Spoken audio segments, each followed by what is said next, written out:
Hello, everyone, and welcome to another episode of the Lunch Hour Sports Podcast. Here with your hosts, Jacob Smedley, Sam Batts. Justin Reedhammer. Peter Amarante. And Nathan Romanot.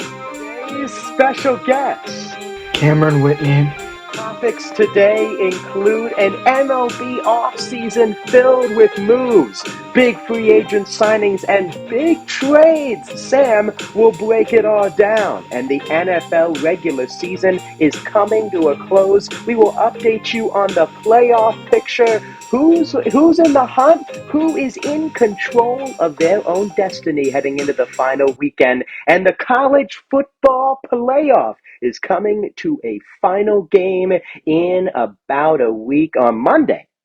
We will break it all down and give our picks and take a look at our picks for some conference championships a few weeks ago. Now here's Sam Betts. Sam, baseball, the hot stove is cooking. The iron is hot. What's going on in Major League Baseball?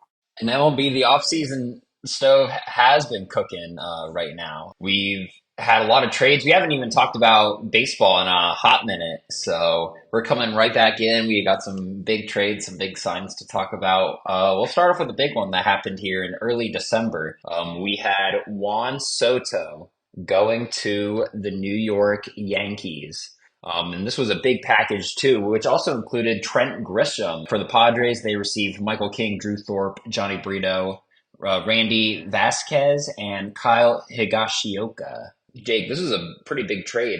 We've seen Juan Soto kind of move here from the Nationals to the Padres, now to the Big Apple in New York, the Yankees. Juan Soto is kind of looking to make a big splash. He's kind of been just okay for the Padres. He's had some shining moments here and there, helping the Padres get to the playoffs a little bit.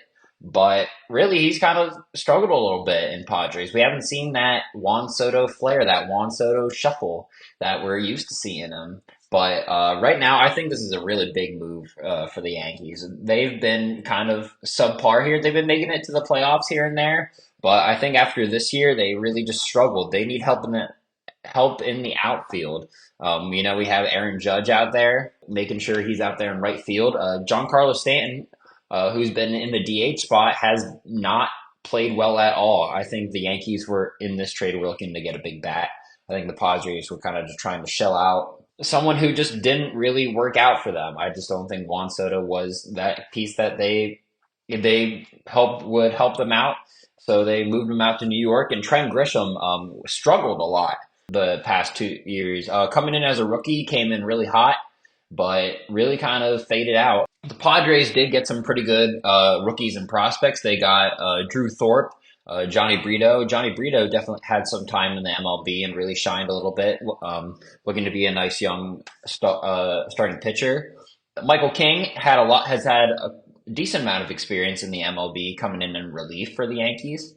Randy Vasquez has had some time in the MLB too. A lot of young, nice pitchers that the Padres got. And also Kyle Higashioka, a veteran catcher who's been on the Yankees for a while as a backup role usually, but nice veteran catcher to have on there. So Yeah, I think this is a great move for the Yankees. And I mean, you mentioned Juan Soto with the Padres. There was some, inconsistencies there. The super team that they created that was short lived. I don't think he had a down year for his standards. Of course, he set the ceiling extremely high with his first few seasons in the league. It was a down year, a team that the vibes just weren't there. I know vibes are not something that you can quantify in sports, but it just definitely wasn't there in San Diego. And I think going to New York, a fresh scenery, a bigger market, and you have pairing him up with Aaron Judge, creating one of the best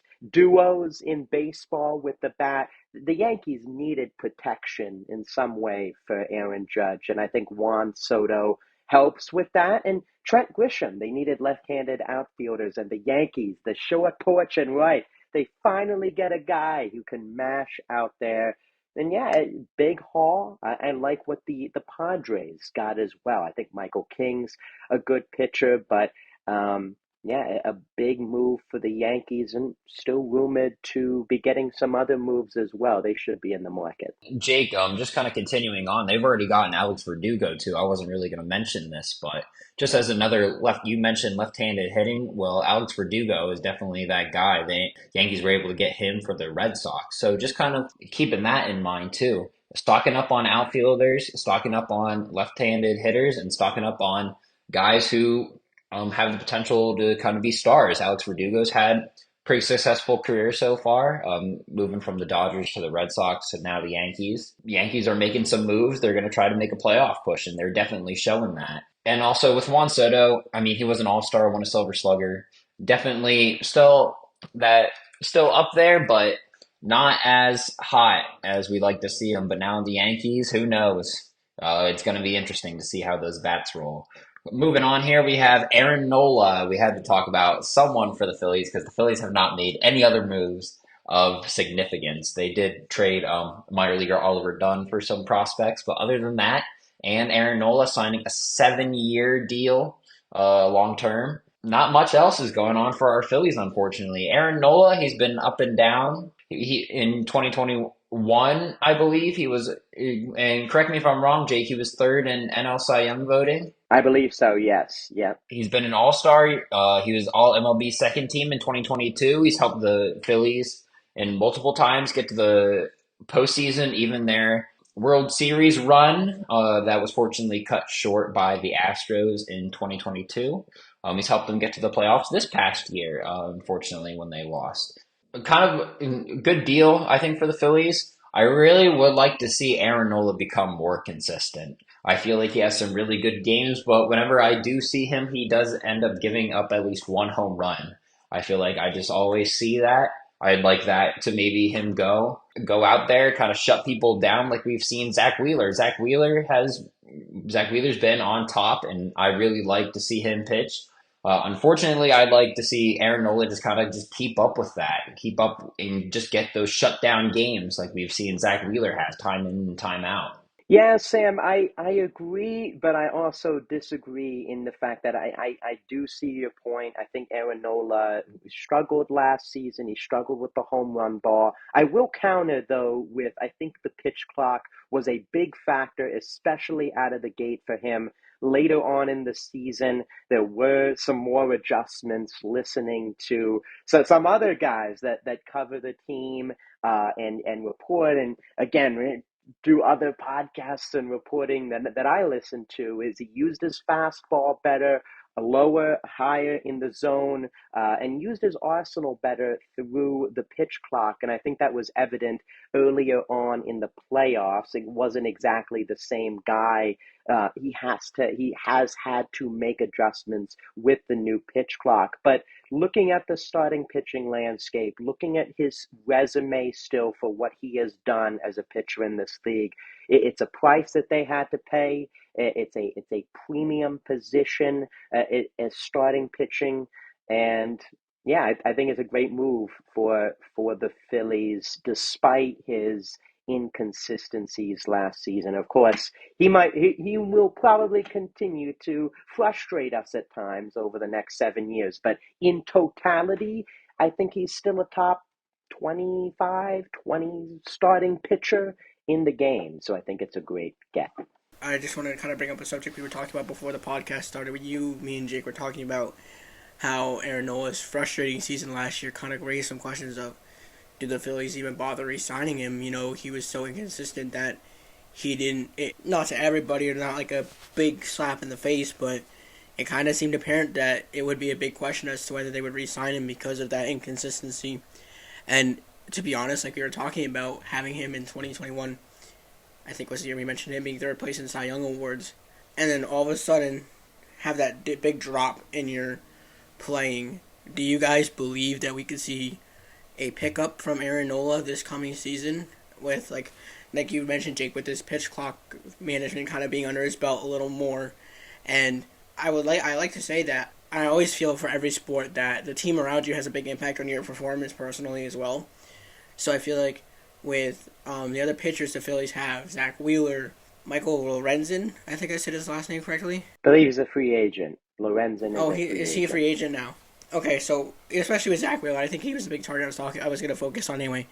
Having him motivate Aaron Nola to kind of pick it up again and be that Cy Young caliber pitcher we know he could be. Do you guys agree that we could see this shift in a more positive direction starting next season, or do you guys think it's going to be more of a progressive thing in the years to come? Yeah, I think with him now, I mean, Aaron Nola's a Philly guy. Don't get me wrong. I know I kind of came at him hard. I do love his curveball. Aaron Nola is very ingrained in the Philly community. I think he's a Philly guy, and I think signing him long term, just kind of having him being in that Philly presence, and he hasn't been bad. He's had inconsistencies, but he hasn't been a bad pitcher. I think that with starting pitching, it's like Jake said, you got to find your starting pitching guys. Those are going to be the guys who are going to go 6, 7, 8 innings, even 9 innings for you now. You need a decent rotation to get you anywhere. It's not just going to be a couple relievers that are going to be able to kind of pick everything up for you. You need those guys who are going to eat up innings and they're going to pitch for you every 5 days.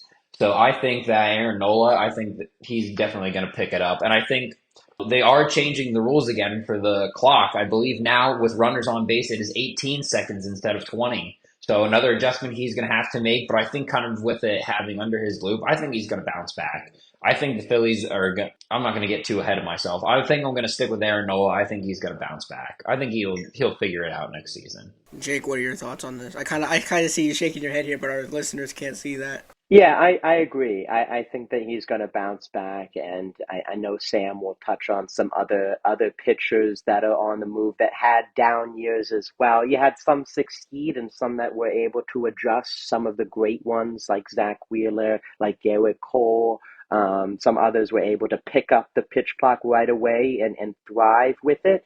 But some other guys like Aaron Nola struggled. Aaron Nola throughout his career, a very rhythm pitcher, and he's with no clock. He was very good with runners on base, but when there was a clock there and there was pressure to get the ball out of his hands, he was, there was trouble there, especially early in the season. So I think the adjustments were made. Hopefully that he can continue with those, but I think he'll bounce back. May not be Cy Young, hopefully Cy Young caliber, but still a good pitcher, I think, is what we'll see from him. Yeah, I agree, I think. And I'm hoping for the best because I know the four of us here, me, you, Nate, and Sam, are Philly fans.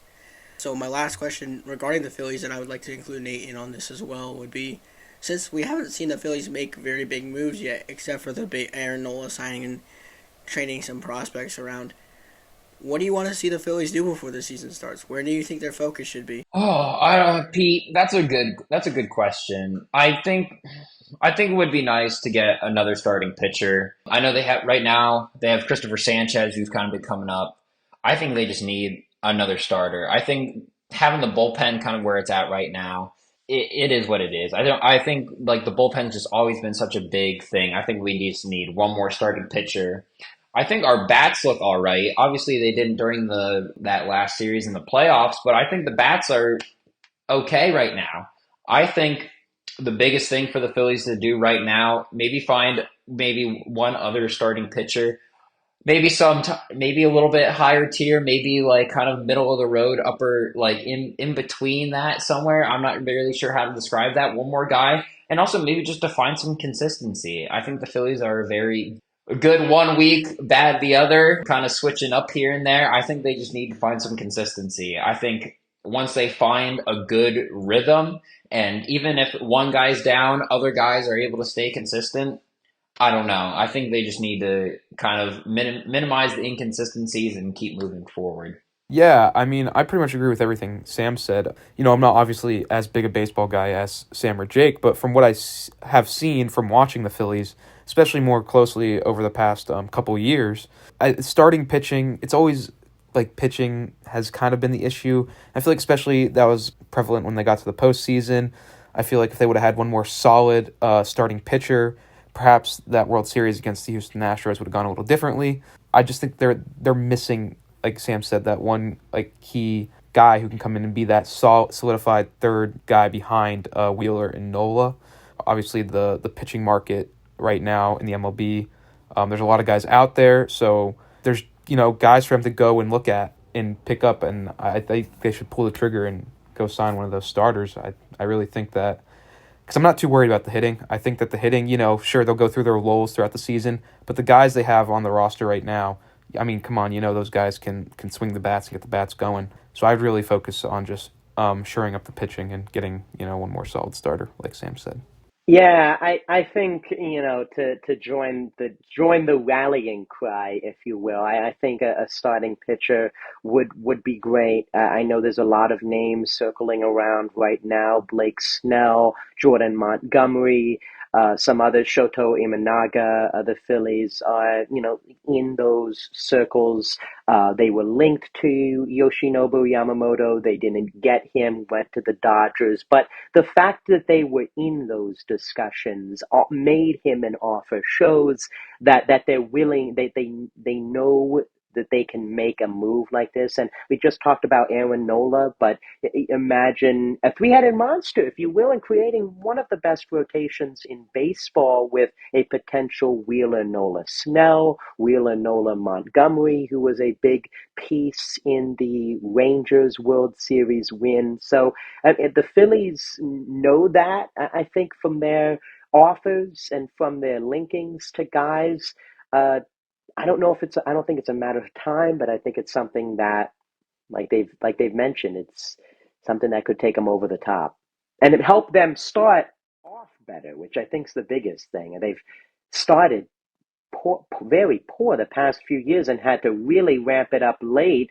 And watching MLB Network a few days ago, it's just like that's what I think they've run out of gas later on, because they're pressing. They're trying to get into the playoffs, and then they're pressing a lot in the postseason. Run out of gas at the worst time.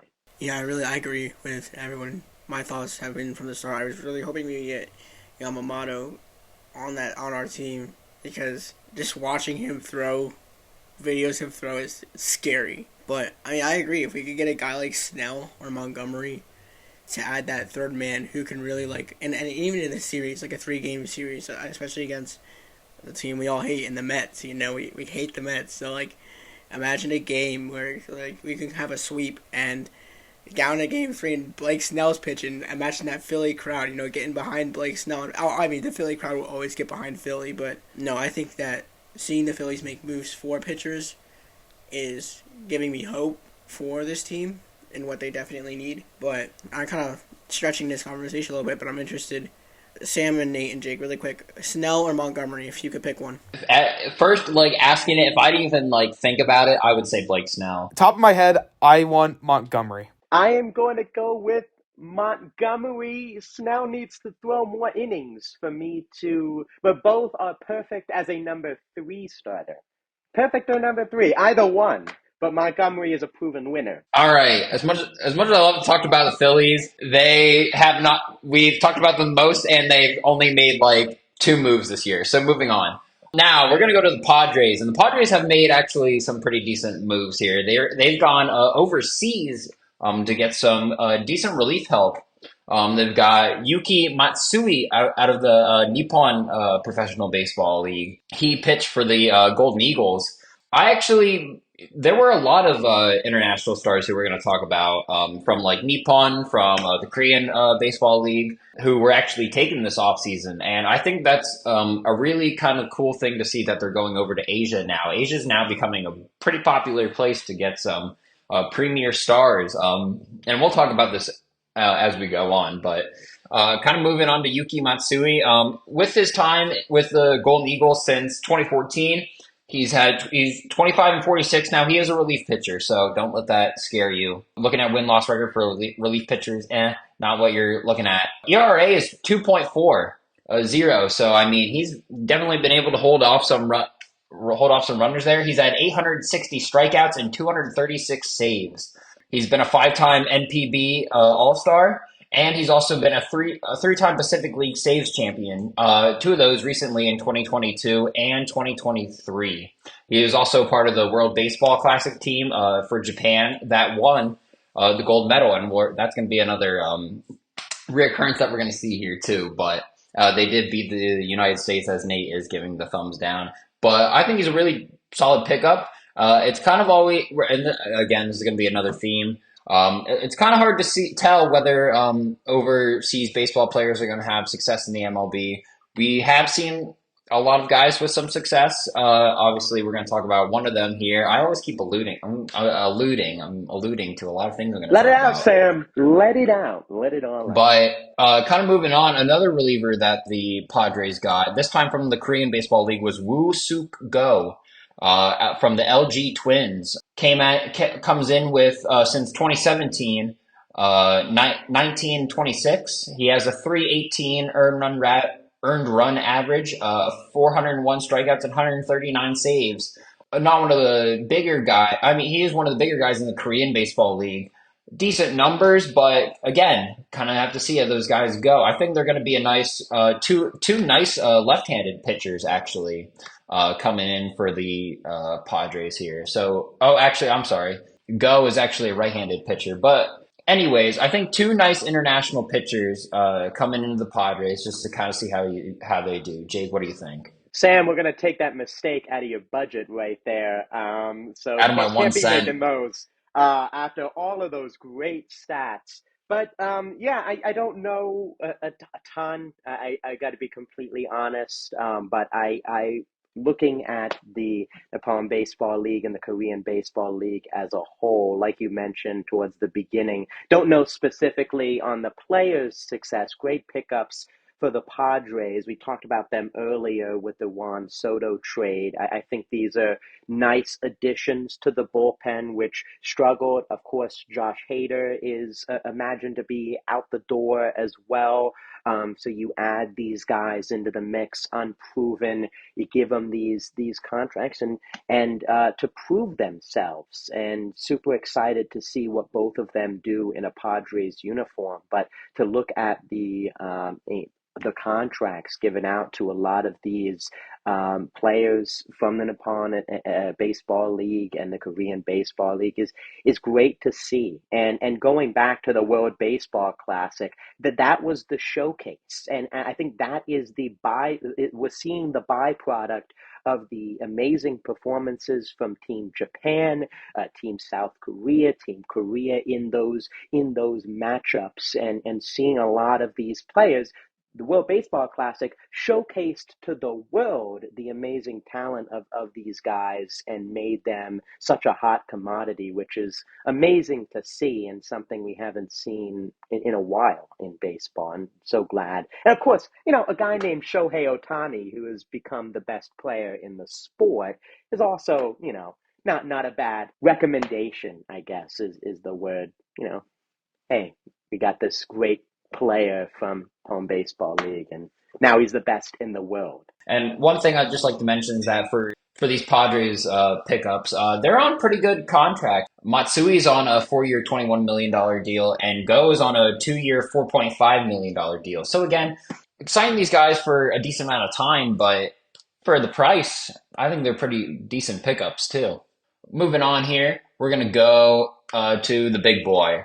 We've mentioned him before. Cam just mentioned him, and we're going to mention him again. Shohei Ohtani signs with the Dodgers. And oh boy, was this a contract of the ages. It was very interesting contract. Signing for 10, here we are, 10-year, $700 million contract is crazy. And what's even crazier is most of that money is deferred until after he's done playing. I believe it is Shohei Ohtani will earn $2 million each year that he plays with the Dodgers. And then $68 million after that will be deferred from 2034 to 2043, which is crazy. You were going that it's nuts, but it worked. It worked. The Dodgers now have one of the best players in the world. Unfortunately, he is injured. He's going to have he's going to have Tommy John surgery. But I mean, when he No comes back and worries. He's gonna be one of the best hitters in the sport again, Sam. oh, He's definitely, already they're still going to, especially with this having the DH, which has been out for years now. I mean, having him at that DH spot is going to be crazy. When he comes back to pitch, he's going to be even crazier. The Dodgers made it work, and he's not even the only guy they got this offseason. We still have two more guys to talk about, but Jake, what do you think about the Dodgers signing Shohei Ohtani? I think it is perfect for a few reasons. For the Dodgers, again, you get the best player in the sport. You put the team over the edge. If they weren't already with a team that had Mookie Betts and Freddie Freeman, two of the game's best as it is, and you get a transcendent unicorn player in Otani. The brand, the Dodgers brand, which has grown so much, but now just going to keep exponentially growing with Otani in the blue and white. And for Otani, again, you look at the contract, and some fans furious that he's not getting paid the set. Some, some out there that are frustrated with the system, but he found a loophole of the system, and you congratulate that he's going to be earning how much money in endorsements, so it's not like he needs that nearly 70 million per year anyways. He's a team first guy too. Go out and sign another guy who I'm sure, just kind of almost segueing into what you're going to say, Sam, but Yoshinobu Yamamoto, one of the best free agent pitchers out on the market, and he goes to the Dodgers as well, and he kind of freed that up to allow the Dodgers to do that. Definitely, Jake. And I mean, we might as well just talk about him right now. Yoshinobu Yamamoto had taken the MLB news by storm for the past month, essentially, trying to see who he's going to sign with, what team is going to get him, when are teams able to start talking to him. Well, he eventually signed with the Dodgers for 12 years, $325 million. I believe now, with them being able to kind of defer money from Shohei, they had some more money in place to just kind of throw at Yoshinobu. I think it's one of the highest paid contracts for a pitcher who has not played in the MLB yet, which is insane. And there's so many accolades. He has so many accolades from being in the Nippon Baseball League. It's kind of insane. He was a Japanese Series champion in 2022. He's been in the league, since 2017. 70 wins and 29 losses with a 1.82 ERA and 922 strikeouts since 2017. Crazy. That is insane. Multiple time All Star, has won the Japanese Triple Crown, which I'm not sure if they do it the same way in the MLB. I'm just going to blindly assume, but it would be the leader in strikeouts, earned run average, and wins, right? I believe so. It's Yes. those three Yeah. categories. I know I'm kind of wishy washy on this, but for the MLB, you lead the league in wins, strikeouts, and ERA to win the Triple Crown, and he's won that the past 3 years, from 2021 to 2023. He's been a Pacific League MVP the past 3 years. He's won so many awards. I'm not sure what these awards are, but he's won like three separate awards. He's won the Pacific League Gold Glove Award the past 3 years, the Best Battery Award the past 3 years. He was been the ERA champion the past 3 years, strikeout champion, yeah, wins champion. I mean, this guy has been on fire the past 3 years, and I really hope it continues into the MLB. And I mean, Peter said he's seen videos of his fastball. His fastball is good. He's got a really good fastball, and hope it transitions well to the MLB. I just really, really quickly want to. These videos, these fastballs is nuts. Like, you can hear the sound, like, it's just crazy. But I seen a funny video of him the other day throwing snowballs, captioned, "This is why you don't have snowball fights with baseball players." And, like, you can hear the crashing impact of him throwing that snowball against a brick wall. It's like 50, 75 feet away.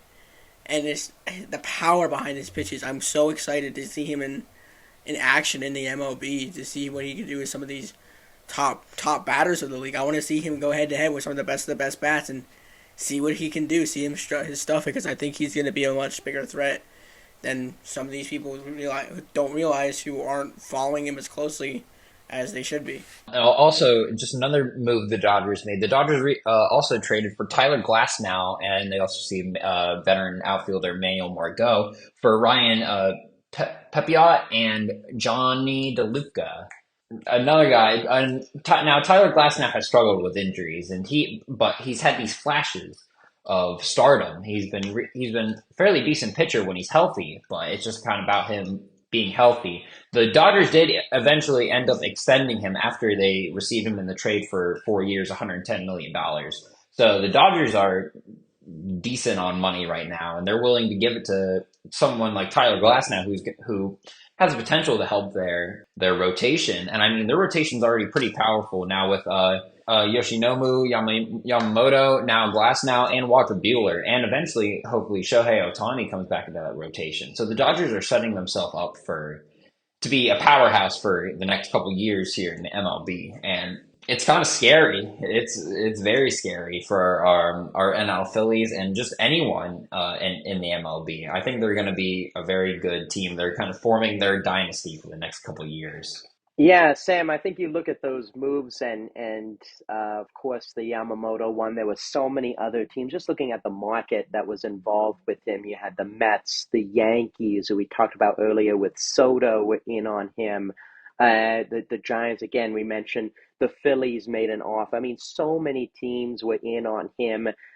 Like you guys have mentioned, I think he's going to be very special. And it was a need for the Dodgers. You mentioned Glass. Now, two of those guys they just picked up. Their rotation looking bit shaky as their one area of weakness. You know what they did? Just back up the Brinks trucks for Yoshinobu Yamamoto, back up the Brinks trucks for Tyler Glass now, who might be another one of those guys that, he's injured, and, he shows flashes of brilliance with the Rays. Then he just goes to the Dodgers, who turned around Jason Hayward, turned around some other guys these past few years, and could be a Cy Young contender. So great. It's a great move. Great move for the Dodgers. Yes, definitely. And I'm going to keep moving on because we were talking about how my section was going to be short and it has not been short, but I want to keep moving on. We're going to finish off kind of one of the last big international signings. Jung-Hoo Lee for the Giants here, coming from the KBO. Yeah, he came from the KBO. He played with Yes, he the did. Heroes. Yep. Since 2017, he's had 340 average, 65 home runs, and 515 RBIs. Not a big power guy, but someone who's definitely had with a career 340 average. Someone who's definitely going to get on base and get you hits, which is which is a pretty good thing to see. He was KBO Rookie of the Year in 2017, and then he's been the MVP for the KBO in 2022, and he's also won the Golden Glove Award from 2018 to 2022. Good defensive Don't forget his outfielder. nickname, Sam. Don't forget his nickname, the grandson of the wind. That Yes, that that is legendary. that is a Legendary. legendary nickname for sure. But kind of coming in, Giants have kind of been underwhelming. They did make a trade today, which actually bolstered their rotation. We'll talk about that. I only have two more trades I'm going to talk about, but kind of bolstering their offense a little bit. Someone who's going to get them on base, someone who's going to help them out here. They've been underwhelming the past couple of years. They've started strong. We've seen them start strong in the past couple of years, but just recently they haven't been able to make a deep playoff push. Haven't really been able to make any playoff push. I think it's a great addition. I do wonder his power numbers. He did hit some home runs last season in the KBO. I know he'll have that the Petco, not the Petco, the AT&T Park there, the wall to deal with, right field fence, McCovey Cove to deal with. A great defender. I think he fits into that Giants culture that's still has got Bob Melvin in there now as the head man. I think he's going to fit in great and going to be one of those top of the lineup, speedy outfielders who's going to get on base and be a pest at the top of the order. And it's a great move for the Giants. If you didn't see his his introduction interview that the Giants had, where they gave him his jersey, go watch it. He's a funny guy. He was really funny, and and you could tell he was genuine too. He had a really good introductory speech, so go watch it. He seems like a cool guy.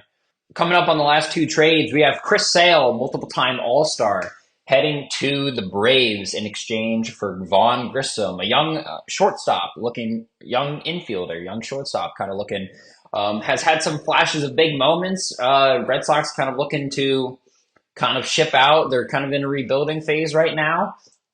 But Chris Sale, dominant pitcher in the early 2010s, multiple seven-time All-Star, World Series champion with the Red Sox. He's had some struggles. He's dealt with some injuries in the past. I know he had a big rib injury. I know he's had to have Tommy John surgery. But I think him, hopefully with the Braves have been a pretty good playoff team as we've seen, coming off a recent World Series win in the past couple of years, but still kind of struggling in the playoffs early. They've lost to the Phillies the past 2 years, so I mean, which is crazy because the Braves have been dominant. In fact, they were leading the division for the NL East here and got taken out by the Phillies pretty handedly. But I think that right now, and the Braves have been making a couple moves. This is just kind of a one to get a veteran presence here, get someone who is kind of looking to rebound, someone who they can take a chance on, just kind of bolster their rotation. I think for the Red Sox, for Vaughn Grissom, I think they pick up someone who's going to be pretty bright. We've seen flashes of Vaughn Grissom. Actually, he hit a massive home run over the Green Monster. We've seen that video before, but I think is a good deal for the Red Sox. Get a young middle infielder, someone who can help out that team in the future. Pretty decent for kind of what each team is going on with right now. Yeah, I think you mentioned it. You mentioned the big concern, Sam, for Chris Sale is that injury history, and the Braves are hoping that they're not expecting him to be a number one guy by any means, but they're expecting him to be a middle of the rotation guy. Don't know if it's his time yet. I think there's hope that he can return to that, not Cy Young form, but a sub 350 ERA guy. We'll see. We'll see. They extended him. I think it's a move that could benefit both teams. I think Vaughn Grissom, there was a bit of a stopgap, especially with how Orlando Arcia has played, how Ozzy Albies has played. He's not going to get a lot of playing time. Red Sox, he can get a fresh start. So I think this could be a win on both teams, moving in kind of two different directions. Definitely. And kind of finishing up here, this trade actually happened a couple hours ago. Well, I was going to talk about Lucas Giolito because I think he's someone who can rebound. We'll mention that quick. Another Red Sox acquisition. Signed for 2 years, has been up and down, former All-Star, pretty decent, but we'll leave it at that. Last trade, now this one happened a couple hours ago. Robbie Ray going to the Giants. Former Cy Young winner in exchange for Mitch Haniger and Anthony DeSclafani. Robbie Ray, like I said, former Cy Young in 2021. Before that, he was a pretty average pitcher. Kind of came in 2021. Definitely dominated with the Blue Jays. Kind of was able to sign a big deal with the Mariners, and then had some pretty okay. He was pretty okay. He was fairly decent. Someone who you would have liked to see more out of the past 2 years with the Mariners, especially with all the hype around them, hoping they would be a playoff team. Unfortunately, didn't necessarily happen, but kind of hoping for him to have a resurgence, which has been a common theme with our starting pitchers. Mitch Haniger has been disappointing. Was formerly on the Mariners for a good bit of his career. Was an All-Star with them in 2018. Kind of what became average or even subpar, batting around the 240s, kind of missing out on some of those power numbers they would have liked to have seen him. Was with the Giants, was kind of hoping he would have a resurgence and average. In fact, he was injured for the second half of the season. Anthony DeSclafani was someone who was a reliable middle starter, someone in the third, fourth spot. Has had signs of greatness, and then last season went 4-8. Was someone who's just kind of been on looking for a resurgence. So I think this is a pretty big trade for the Giants. Get someone who's been in that Cy Young position, bolster their rotation, which has been another common theme. Mariners, again, they've made some head scratching moves. The past couple years, I think this is someone who I just don't think Robbie Ray was the fit for them, or they felt like he wasn't the fit for them. Tried to get someone back, but only getting Mitch Haniger and Anthony DeSclafani, two okay players at best. Again, a lot of head scratching moves by these Mariners, not getting a lot in return. Jake, what do you think? You know what? Sam, that is where you are wrong. I'm going to go with I mean, of course, I'm not saying the Mariners are going to be world beaters now, but I think they won this trade in the term of Robbie Ray. I mean, this guy is coming off of a Tommy John surgery. He was not that good before the trade. I don't think he's going to be taking Kyle Harrison's spot in the Giants rotation. I don't think he's going to be that 1B to Logan Webb. Maybe he'll prove me wrong, but you get a guy in Desclafani who's going to fit behind Logan Gilbert, who's going to fit behind George Kirby if they're keeping those guys. And you get Mitch Haniger back, who had his best years in baseball in Seattle. So I don't I know it's head scratching. Let Jerry DePito cook a little bit, Sam. I think I this is a trade where I think we got to see how it plays out before we assume anything. Fair enough, but again, a lot of head scratching moves by these Mariners. But unfortunately, my time is up, and that's all I have to say.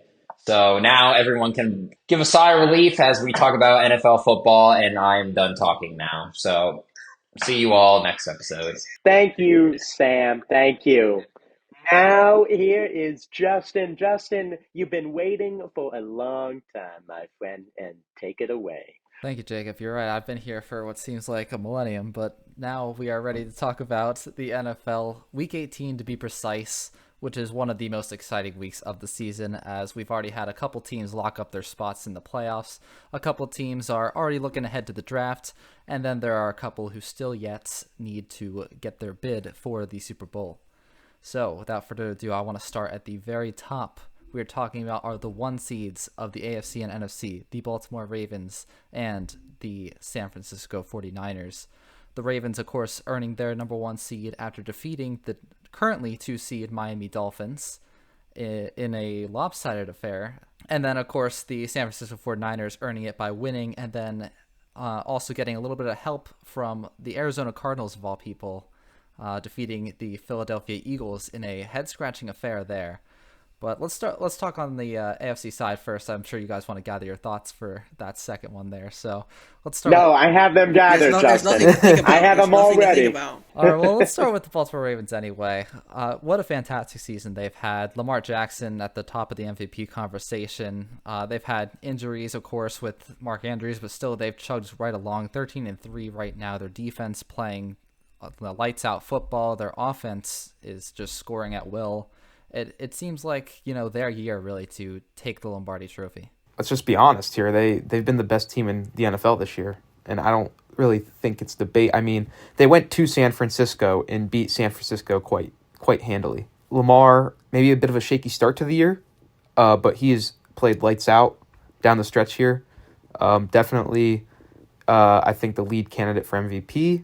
I know there's some debate about that, but he's definitely one of the lead candidates for MVP. There's no denying that. Like you said, Justin, the defense has been one of the top units in the league this year. I mean, just incredible. I mean, really the only thing that's gone wrong for them has been Mark Andrews' injury, which you look, they have Isaiah Likely, who's stepped up big time and played really well down the stretch in his absence. So I really like everything about this Baltimore team going into the playoffs. I really do see them as the favorites to come out of the AFC. Yeah, I want to really highlight the defense, especially on this team, like we've all been mentioning. Lights out defense. And I mean, they had 5 combined interceptions against the 49ers with 2 quarterbacks. Like, it wasn't like, and I mean, now let me be transparent. I'll play both sides. Every quarterback has a bad game. Can you point at that game and say Brock Purdy that just proves that Brock Purdy's no good, blah, blah, blah? No, absolutely not. Everybody has a bad game. It happens. It just so happened that it was against the Ravens or the 49ers, and it kind of made the 49ers, it kind of like, in the eyes of blinded people, made them seem like an illegitimate, not so good as they seemed, right? But I still think, I'm still not taking anything away from the 49ers' abilities and their skill level, but this defense, I mean, turnover after turnover after turnover, and their ability to pressure the quarterback and get past the line and just read routes as they're happening is incredible. And I mean, when we talk about a team who is an all around consistent unit, that's the Ravens. They've been consistent on every side of the ball, and I can't speak for everybody, but I can speak for myself, and I didn't see it coming in the beginning of this season. To be very honest, when we were doing that podcast on who we thought was going to win that division, even the number one seed in the AFC, I didn't see the Ravens being a contender, but they showed up this season, and like Nate said, slow start, but, you know, when you have team chemistry and everyone's working as a singular unit, you get a team like the Baltimore Ravens right now in my eyes. Yeah, and to keep it with the defense, Kyle Hamilton looking like the steal of the plays that he's been making, talking about those interceptions as well, a phenomenal ad for a team that has a history of phenomenal safety play and secondary play. And yeah, on the offense, Nate mentioned Isaiah Likely stepping up. But I'm going to mention a veteran that has won at the highest level, Odell Beckham Jr. Guys, I think his impact, he might not show up every game on the stat sheet, but I think he's a veteran on that offense that this team needed, a guy that has won a Super Bowl for the Rams just a few years ago. So, yeah, I think his addition has been paramount, and it's great to see the Ravens have this success. Of all those years being right there on the cusp, struggling in the playoffs, I think this year's a different year. No, I was gonna say you guys are missing a big important guy too. Let's talk about Zay Flowers. How much of a deep threat that guy is. Like that, they have talent on every side of the ball, defensively, offensively. I really don't see why they shouldn't make a Super Bowl in the AFC when you have teams like. I'm not gonna lie, I still think Miami's frauds. But Kansas City has not been playing well. Cleveland is probably the only contender that could really probably beat the Baltimore team, in my opinion. So for them to really, I think they make a run. This is their year. Let's talk the NFC side of things, where the San Francisco 49ers, of course, locked up their 1 seed. But I don't really want to talk as much about how they did this season because, let's be honest, they did pretty well. I think that what we really want to talk about is the next division down at the 2 seed. We are looking at the NFC East, where the Dallas Cowboys and the Philadelphia Eagles are fighting for that 2nd seed. And then, of course, there's also Detroit, who's looking for the 2nd seed as well. I'm going to say it right now. Detroit Lions got robbed of that game against Dallas. I am extremely glad that those referees got banned from refereeing the playoffs because they do not deserve refereeing playoffs games if they were to do that terribly of a job in a regular season game. So congratulations, Cowboys and Cowboys fans. You snuck away with a win with the refs. Congratulations. What I will say is that, and I am saying this as a Eagles fan, they have been disappointing. Oh, here we go. They have been disappointing. They have been inconsistent. To be very blunt, I believe there need to be some staffing changes. I feel like Brian Johnson is not the guy for the job on the offense. I mean, he has not been calling good plays in certain situations. You don't call a screenplay on 3rd and 19 with your smallest wide receiver blocking. Now he's injured and he's out. Like, that's the stupidest thing you could possibly do in 2 QB draws in a row. They know that Jalen Hurts can run. They know that they're going to create a pocket for Jalen Hurts. So defenses can read that like it's literature. I mean, it's not that hard. I mean, they need a different strategy. And on paper, this Philadelphia Eagles team is a disgustingly threatening team. But when you have people who don't manage the team properly, they become inconsistent and the holes show. The defensive holes show. The offensive holes show. Jalen Hurts does not look like he did last year. And I believe part of that has to do with his leg injury that he's been battling this season. But I also believe that it's just the game management is not the same as it was last year. And, that's the big part of the reason why they lost against the Cardinals. They had that game locked up, and they just shot themselves in the foot. I really feel like... Peter, hold on a second. I believe that offensive mismanagement is the reason the offense is not converting when it needs to. I mean, you have a team with A.J. Brown, Devontae Smith, Jalen Hurts, Dallas Goedert there. You need to be DeAndre putting Swift, up points. hand the ball You off, need it. please. Yes, you need to be able to convert situationally. Just the game man, the instincts of this team are ridiculous. I think aside from the play calling, I mean, you get an onside kick, a gift from a 3-11 team that's giving you the game in that situation in a 28-28 game. Before I get into the defense, abysmal play, you've got to come away with a touchdown. You know how this game's going. You can't be making those decisions in a tie game and pushing the field goal out and putting it on your defense who struggled all game. To the defense, they have holes across the board. Guys have underperformed. Their pass rush isn't getting at the quarterback. Nearly half the sacks that they had last year.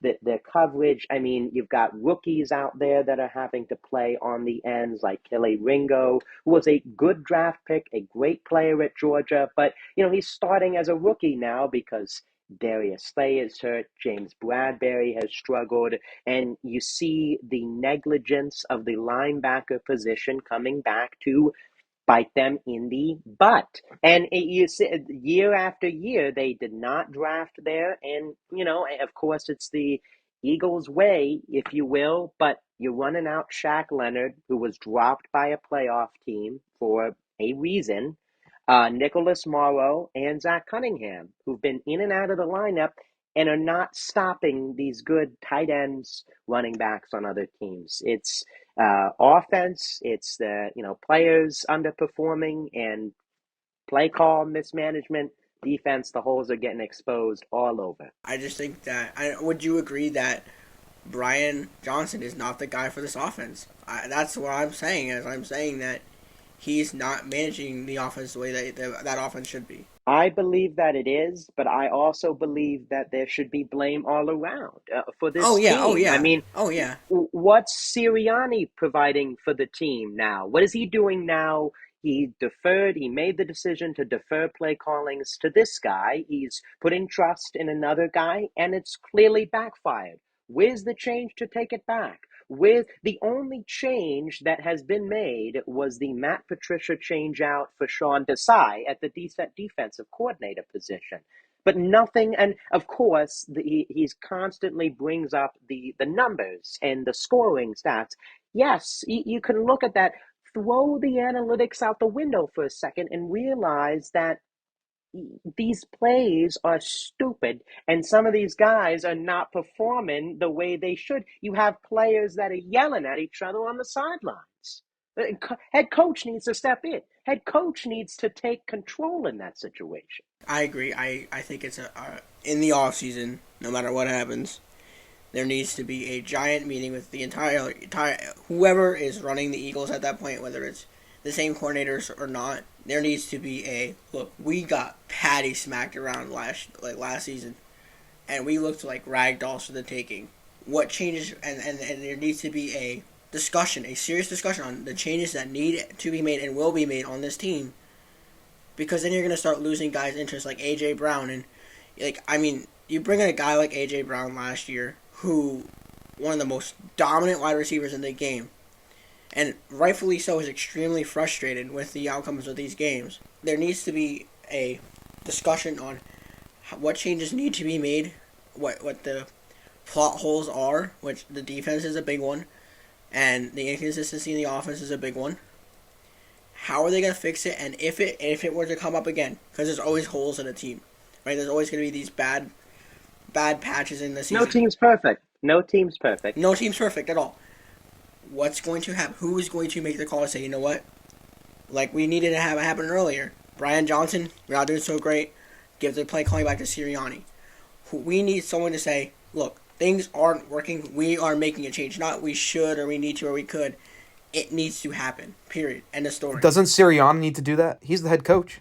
I mean, at this Yes. point, he needs to make the call. I think Blame should go around everyone. As much as I'm enjoying all this Eagles talk, I think we could save this for the off season when those kind of moves are to be made. The point I was trying to get at here was we have a fight for the 2 seed and the 3 seed here between Detroit, Dallas, and the Eagles. Who do you think is going to get it? If I were to place my bets right now, Dallas is playing against Washington. They're not good. And the Eagles, they're playing against the Giants. They're also not good, but anything can happen. Doesn't mean much with the Eagles at this point. So regardless, I think Dallas is going to win that game, and I think they're going to lock up the 2 seed, and I think Detroit's going to be sitting at the 3. I agree. Can we just talk about for a second that how well CeeDee Lamb is also playing for Dallas at the phenomenal. moment? Unreal. He's playing phenomenal ball right now, and I think with that connection going on, they might make a deep playoff run. More than Philly does have a lot of issues, and I know we just talked about Philly. All I was gonna say about Philly is because I didn't really get to say anything, but the only thing I would say about Philly is the problem is their secondary is so old. They have an old secondary. Kevin Byard is old. Darius Slay, they're old. They don't draft young rookie corners or the secondary. Bradbury, yeah, exactly. He's old too. But that's the only thing I was going to say. Enough about Philly. I'm sorry. I just wanted to get my ticket. But yeah, I think just Dallas. And Giants, honestly, Giants, didn't they already just play Philly? Am I not wrong? They did, yeah. Yeah. They almost won that game at the end. They did. It was in Philly, too. I know. They almost won. So, in my opinion, yeah, I think Dallas is going to lock up that 2 seed. Yeah, I don't think there's much of a debate there. I think Dallas, the way that they've played, especially against, teams like Washington, they shouldn't have any issue locking up the 2 seed. They've already killed Washington already. Exactly. They killed them. And the Eagles, as we already said, struggled with the Giants at home. And now they have them on the road. I mean, listen, I don't think it's going to be a walk in the park for the Eagles, especially with the problems they've had recently. So, yeah, Dallas in the 2 seed and Detroit in the 3. I think the only issue I have with Dallas is the same way with the Eagles, is only just with their offense, but I think it's only because Mike McCarthy is the only guy who runs that offense because they don't have an offensive coordinator. But the only issue, I know they've been playing well with CeeDee Lamb. I get that. They're not doing terrible, but I think reasons Dallas have lost some games is because of their playing calling coming down to the ends of Mike McCarthy. So that they is also like lose when they're not at home. But I'm saying, when I watch a lot of ball, I'll sit there and be like, wait, why are you guys punting this when you guys are, at the 30 or... obviously they're not doing that, but, they still do stupid things like that. So, I mean, that's the only issue I would say about Dallas is what I have. Yeah, and of course then we have the 4 seed, which still is yet to be locked up, with Tampa Bay and New Orleans really fighting for that one. Both teams playing within the division, Tampa Bay playing Carolina, New Orleans playing the Falcons.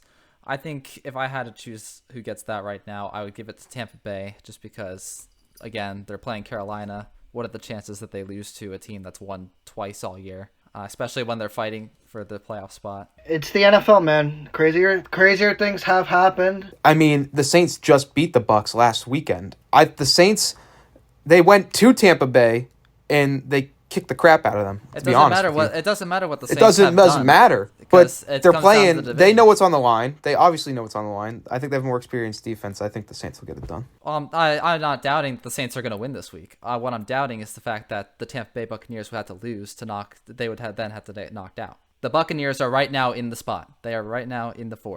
That's my mistake. I didn't know that. I thought that the Saints beating them jumped it.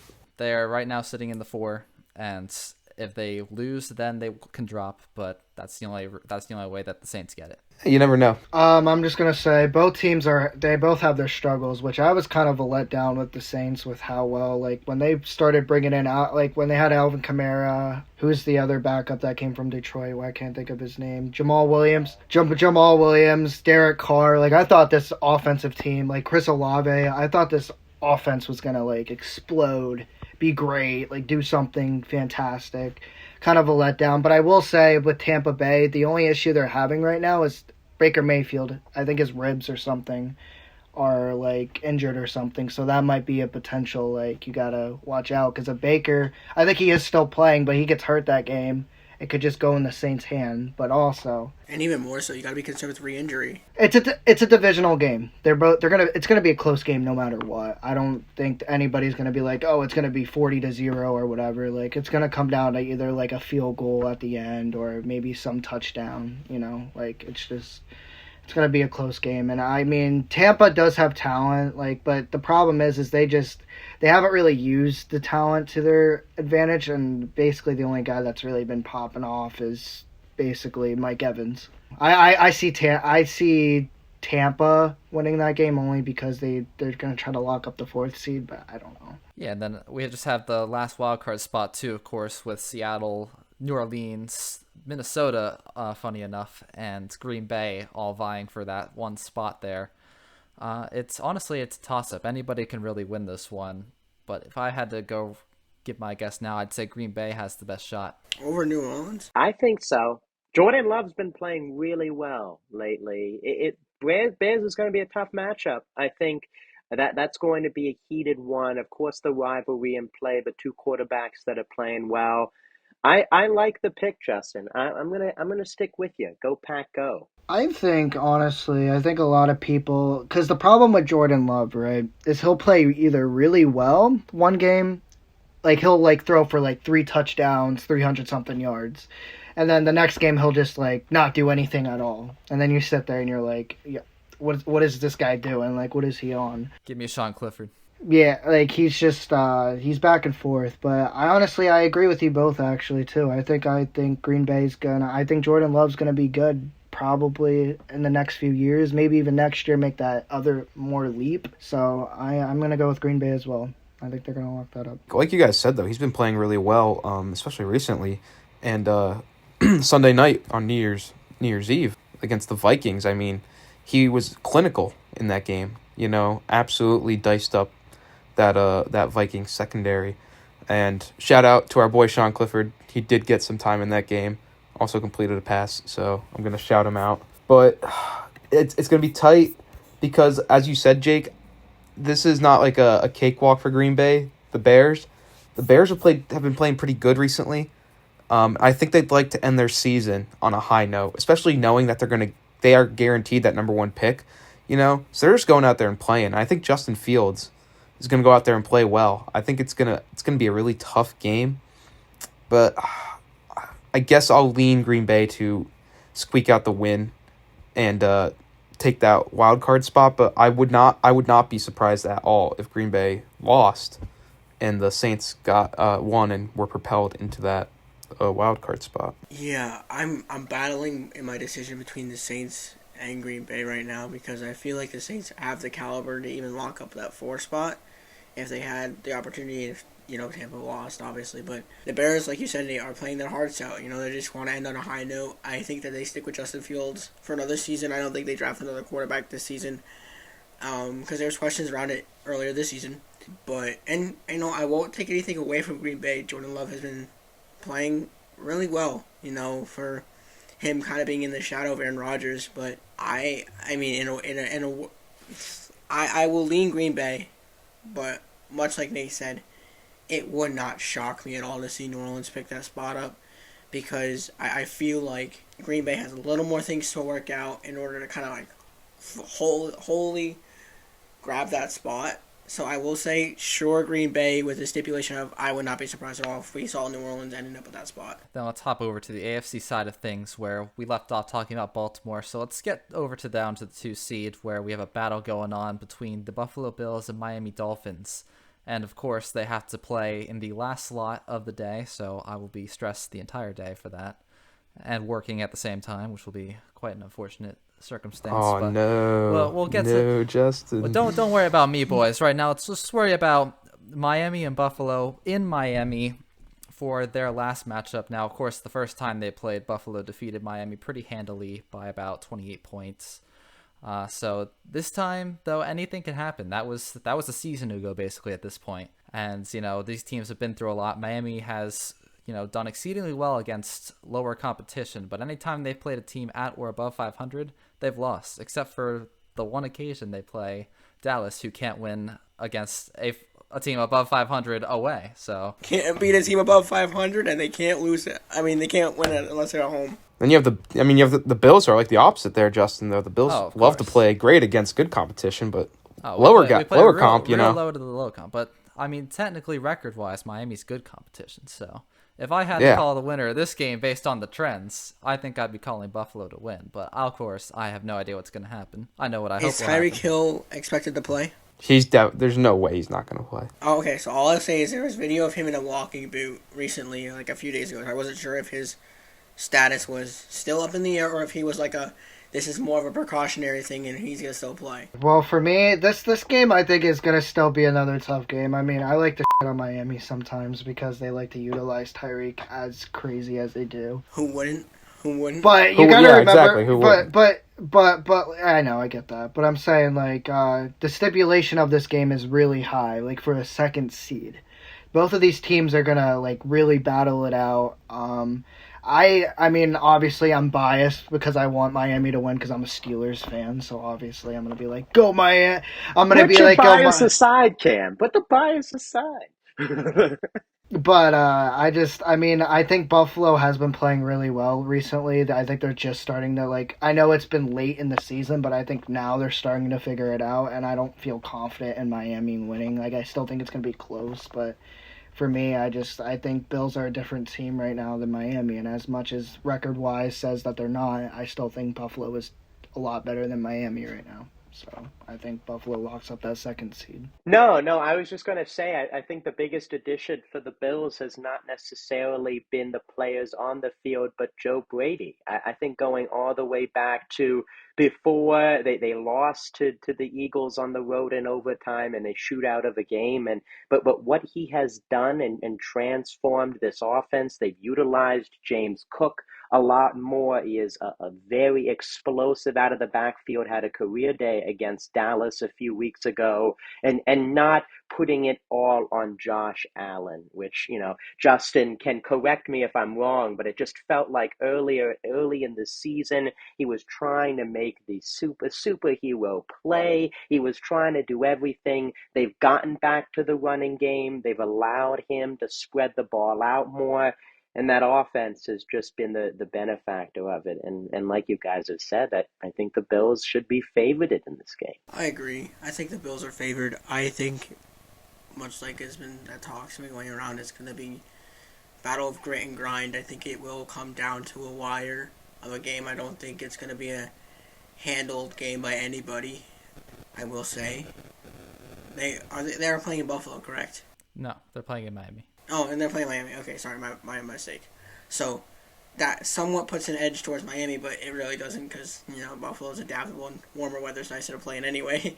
But, especially this time of year. But it is the night game, so the sun will not be a factor. So the sun will not be a factor. But, no, what I was kind of getting at was that, you gotta take a look at both teams where, and I kind of want to get Justin's opinions on this. Stephon Diggs' performances lately. What are your thoughts?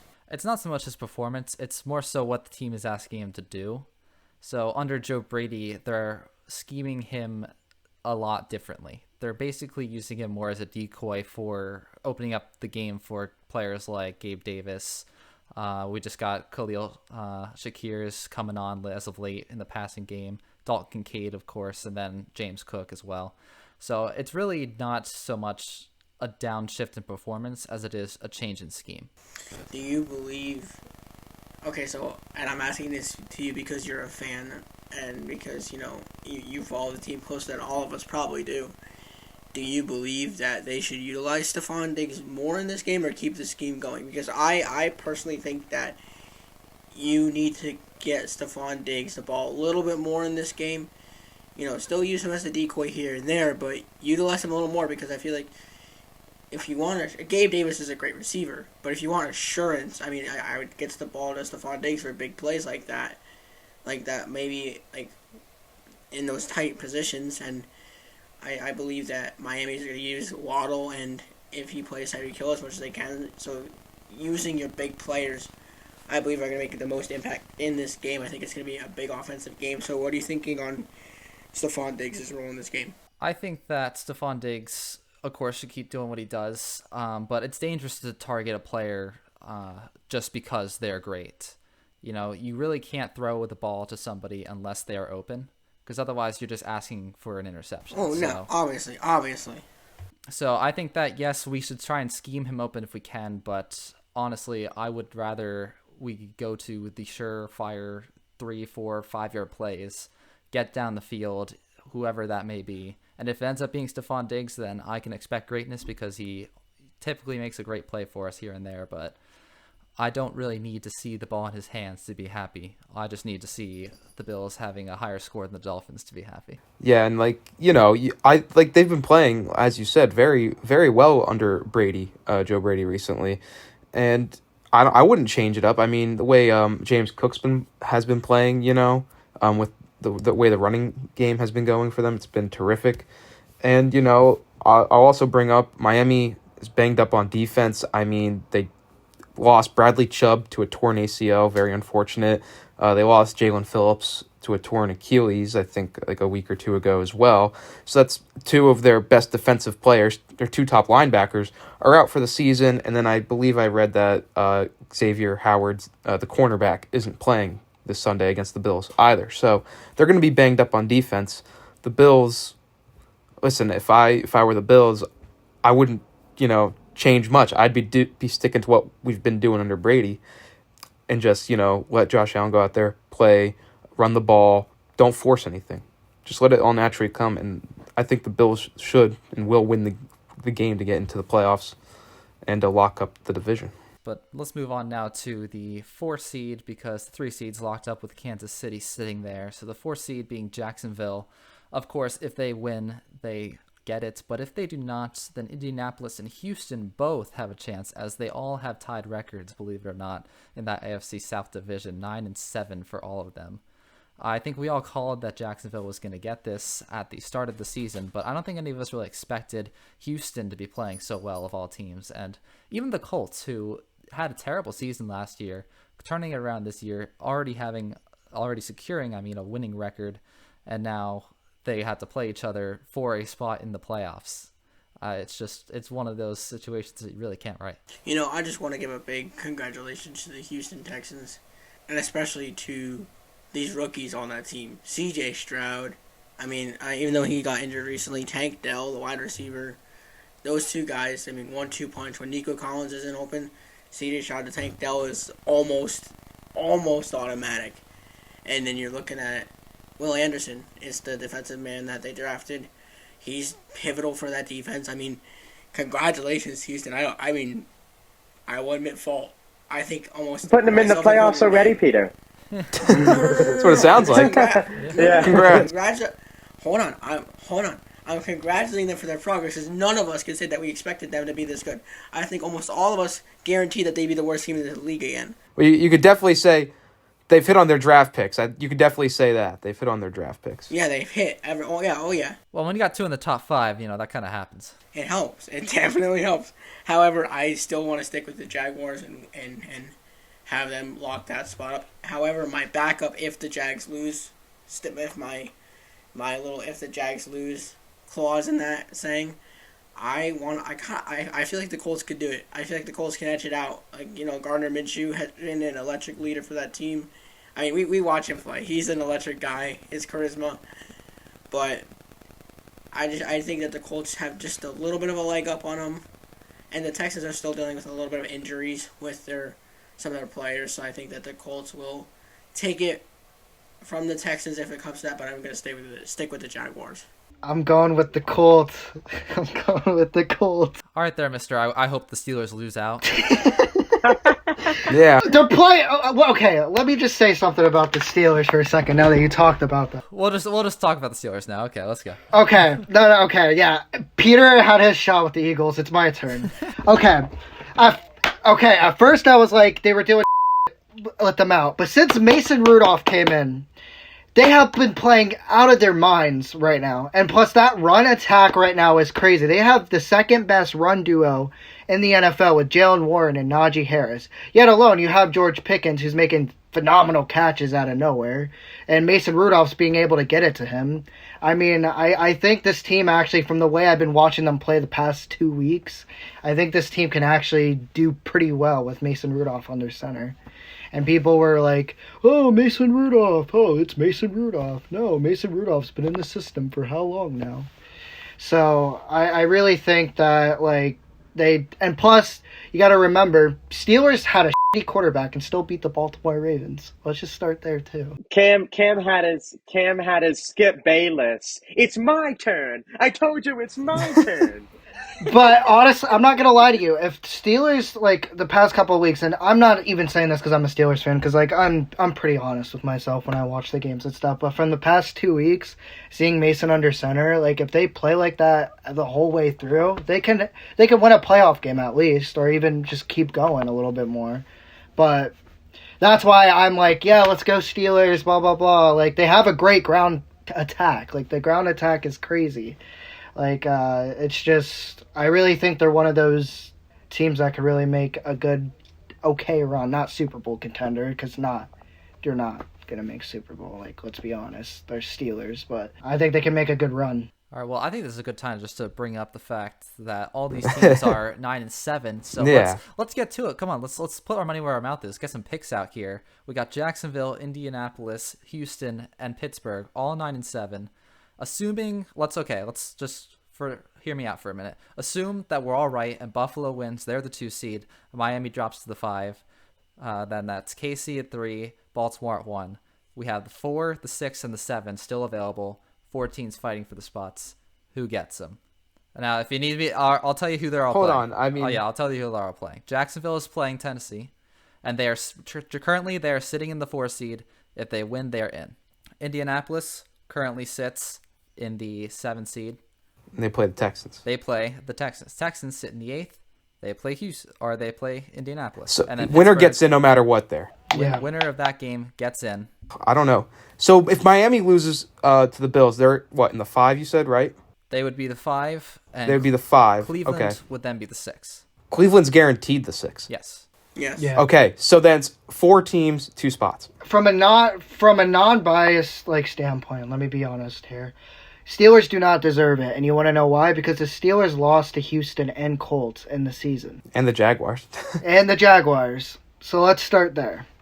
But obviously I brought up Mason Rudolph. If whatever. the Jaguars win, the Steelers are out. Yes. Yeah, so if the Bills win and the Jaguars win, the Steelers are out. They can't make it in. But if either Bills or Jaguars lose those games, like the Steelers are in. It just depends on the seeding. I think they get the 6th seed if the Bills lose. You also need to win, of course. Pittsburgh also needs to win. But yeah, they need to win. They are playing against Baltimore, who are sitting their starters. But I think some starters are sitting, some starters are not. Lamar but yeah, Jackson definitely is. Yeah, Lamar. I know Odell's sitting, so that's why I feel they play tomorrow, so I'll be watching that game. But I mean, from a non-biased standpoint, I really think Houston and Colts deserve it more. But I mean, I don't know. It just anything could happen. So like, what are your feelings? Pick it. Just Who pick a do you team. got? Pick a team. All right, you got the Colts and Texans play each other. So start there. Okay. Who do you have winning that game? Is CJ's playing now? He is going to play. Yeah. Okay, I think with the mentality of C.J. Stroud, but also you got Gardner Minshew, who's not. All right, we'll let Cameron think about his thoughts. For me though, both of those teams are very similar in the way they play, and I really think it's gonna come down to defense. And for me, I like the Colts defense over the Houston's defense, but at the same time, I also like the Houston's offense as well. So, I mean, I'm gonna go with my boy C.J. Stroud. I think he's having a phenomenal year. If he's going to make more of a MVP type of runner, maybe, I guess, because he is in the running, but I mean, like, make more of a statement. I think it's going to be one of those statement games for him, so I think I'm going to go with Houston for my pick, just for that reason. Is that for the division, or is that for wild card? That's for wild card. So then you think Jacksonville will win?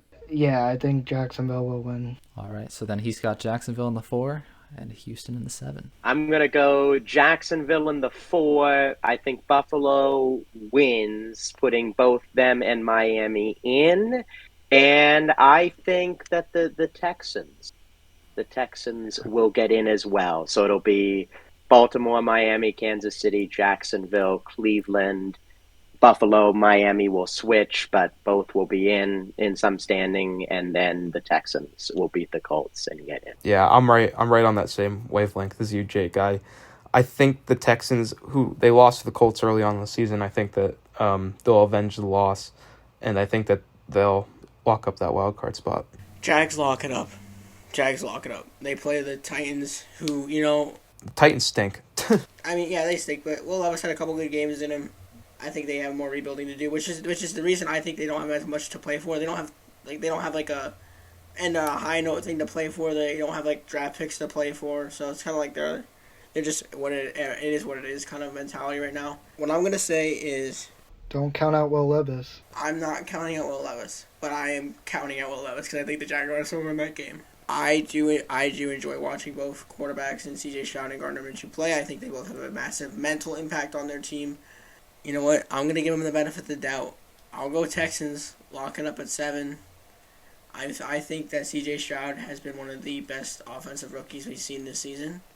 He has quieted the haters on the Houston Texans. He's showed that team is worth being mentioned even. So I'll give it to the Texans and the Jaguars. I'll continue to train. Although Gardner Minshew's veteran abilities, I would not put past them. I would not. Again, like I've been saying for a lot of these games, I wouldn't be surprised. Like it's so close in a lot of these races that I wouldn't be surprised to see the opposite team be the ones that come out on top. Yeah, I gotta say, I think in the 4, Jacksonville's gonna lock that up against the Tennessee Titans. I just don't think that they have enough to play for, especially against Trevor Lawrence's squad. And I think that Houston is going to squeak this thing out and get into the playoffs. C.J. Stroud in his first season, he's going to take them there. Nate, of course, you're correct. He is the more NFL-ready quarterback in the draft, and he will prove that and take his team into the playoffs. Not sure how far they will go, but I think that they will eventually get there. And I just want to quickly, for a team that I want to mention here, the Cleveland Browns. Well, they've kind of been forgotten in our conversations here, but they do have the playoffs locked up. Joe freaking Flacco, man. And if we're going to talk about a team with a great defense, let's talk about the team that I think personally has the best defense in the NFL, better than Baltimore's defense. That would be the Cleveland Browns. They have a shot to beat Baltimore, and it's because of that defense. Yeah, they do. And I mean, I don't know how everybody else here feels, but they have a legitimate shot or argument for potentially getting out of the AFC this year. I mean, just the way other teams are looking. Kansas City's having a down year. Joe Flacco's come in. Sure, he's had some turnover issues, throwing a lot of interceptions, but he's still been fantastic getting the ball down the field, especially to Amari Cooper. David Njoku has really performed well for them. Like you said, Justin. Yeah, he just won me a championship. Fancy. Yeah, he did. He kind of reminds me of Joe Flacco from when he played on the Ravens. Like he is just managing that team so well, especially from being called up from this couch. Like he tells the story that he is sitting watching football when he got the call. So, no, I mean, and if I had to pick a team to upset the Ravens, it would be the Cleveland Browns. I'm gonna be unbiased. I think that the Browns defense is better than the Ravens defense. I think it'll be a battle if it comes to that situation because of the turnovers. The Ravens have proven to have a lot of turnovers caused on that defense. But if a team was to do it in the AFC, it would be the Browns to upset the Ravens. Yeah, I agree with you guys. I think the impact for the Browns so far has been great, and we've kind of seen that with the defense. The defense has led the charge through the quarterback change, and it's been huge. It's been huge for that. And with that, the NFL segment coming to an end. Thank you so much, Justin, for that segment. Sam, great segment as well. Guys, to conclude a great episode we have so far, college football playoff. We've got the first round. The first round of the playoff is done. We've got Michigan. We've got Alabama for the first game. A great game, went to overtime, and it was a great matchup. Overtime, some tough calls. Michigan comes out with the win, but then also you look at the other side. Washington coming out with a big win over Texas. Guys, your thoughts? I mean, I think you have to start just by, acknowledging how great both games were. I mean, both semifinals were just tremendous. Came down to the wire. I watched both of them. I mean, the Alabama-Michigan game was a classic in the Rose Bowl, to be quite frank. Michigan was really dominant. However, they had some mishaps on special teams, especially in the first half. Kept Bama in the game. Second half, Bama came out, made some adjustments, got the lead. You get late into that fourth quarter, and some teams could just rally, and this Michigan team's rallied all year, played fantastic, went down the field, scored game tying touchdown, and then in overtime took care of business. Washington, you have to just point out that Michael Penix Jr. is that guy at quarterback. He played tremendous. I mean, the deep ball that he can throw is beautiful. And it hurts because I saw him beat Oregon twice, but my goodness, I mean, he is tremendous. That offense is explosive. Don't forget J.J. McCarthy, how well he played for Michigan. He threw for 3 touchdowns too. He did. They're both playing very well, so I think it's going to be a very good championship game. Final, whatever championship, I forget what they call it in college. But I'm really excited about it. Now, as a Penn State lover, I don't really like Michigan that much, but I gotta give credit where credit is due, obviously. And J.J. McCarthy is obviously that guy. He is him. So I think for the bowl, I really think Michigan's gonna win it all. I really don't see why they shouldn't. I think it's gonna be a really good game, really close.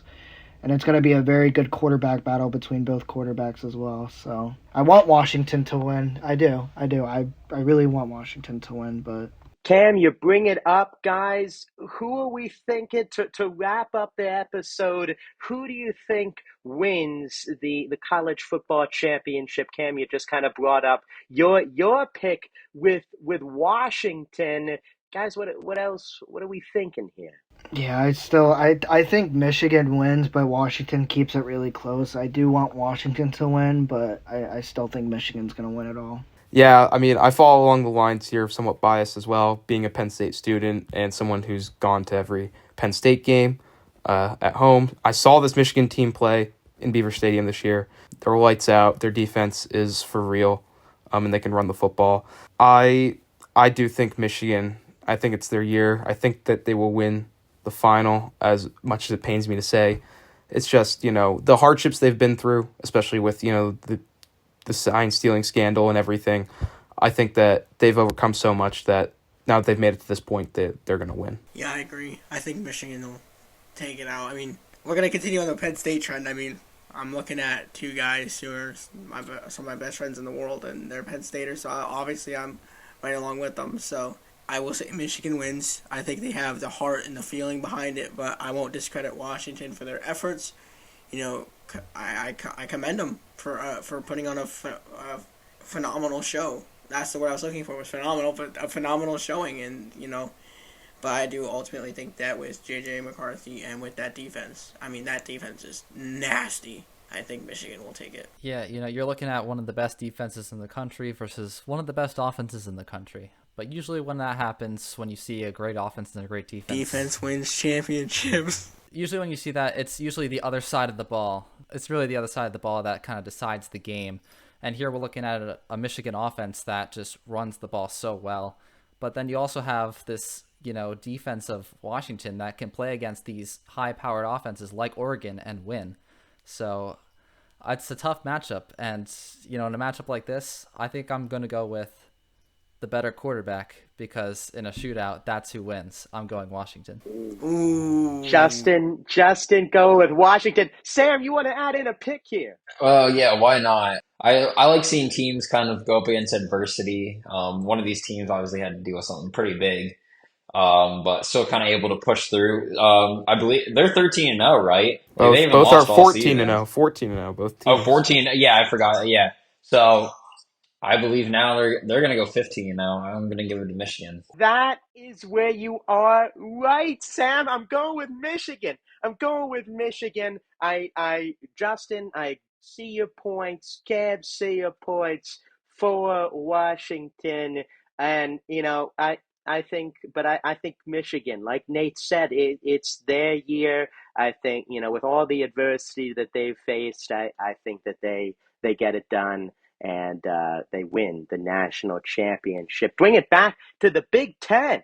Big Ten there, gotta represent the conference a little bit, right? Even though Washington, a future member. Washington's a future member. of Yeah. the conference.